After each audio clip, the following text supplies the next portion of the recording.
বন্ধুরা, তো চলো আজকে কি রান্না করব তোমাদের সাথে সেটা শেয়ার করি। আজকে রান্না করব হাঁস ডিমের তেল ঝাল। তো কড়াতে তেল দিয়ে দিয়েছি, তেলটা ভালোই গরম হয়ে গেছে। এবার অল্প করে একটু লবণ দিয়ে দেবো, আর হচ্ছে একটু হলুদ গুঁড়ো দিয়ে দেবো।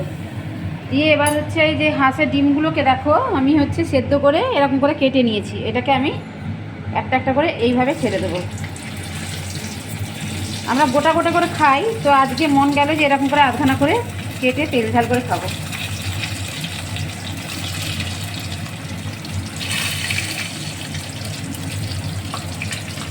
এর মধ্যে অল্প করে হচ্ছে লঙ্কা গুঁড়ো একটু দেবো ভাজা। দেখো অল্প করে একটু লঙ্কা গুঁড়ো দিয়ে দিলাম। হ্যাঁ,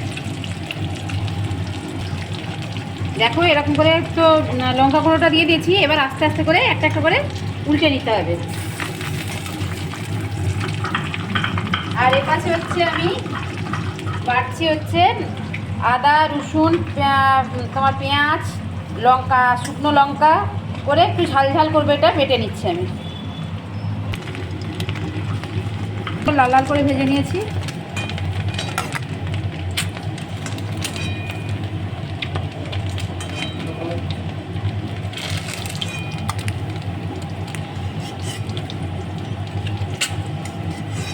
এবার যে তেলটা আছে না, ওর মধ্যে আরেকটু তেল দেবো, দিয়ে হচ্ছে মশলাটা তুলে দেবো।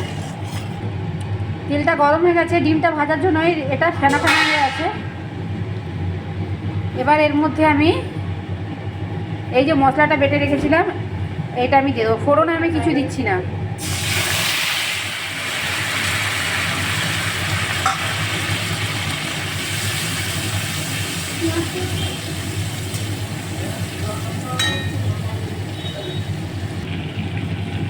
হলুদ গুঁড়ো, পরিমাণ মতো লবণ,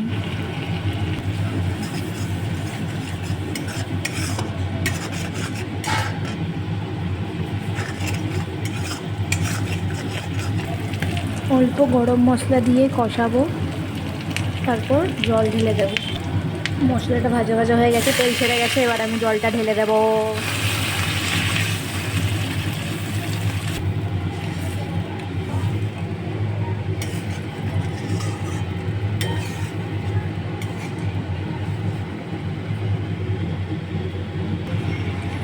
ফুটে এসছে। এবার দেখুন যে ডিমগুলো ভেজে রেখেছিলাম সেগুলো একটা একটা করে ছেড়ে দেবো।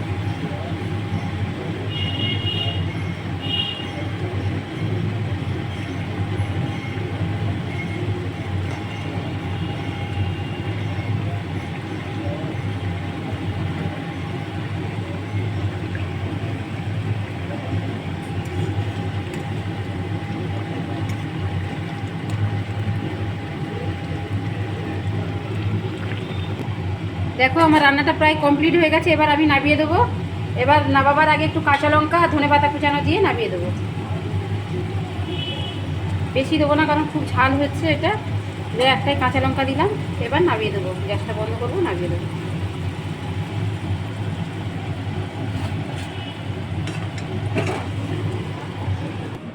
দেখুন রান্নাটা কত সুন্দর এসছে কালারটা।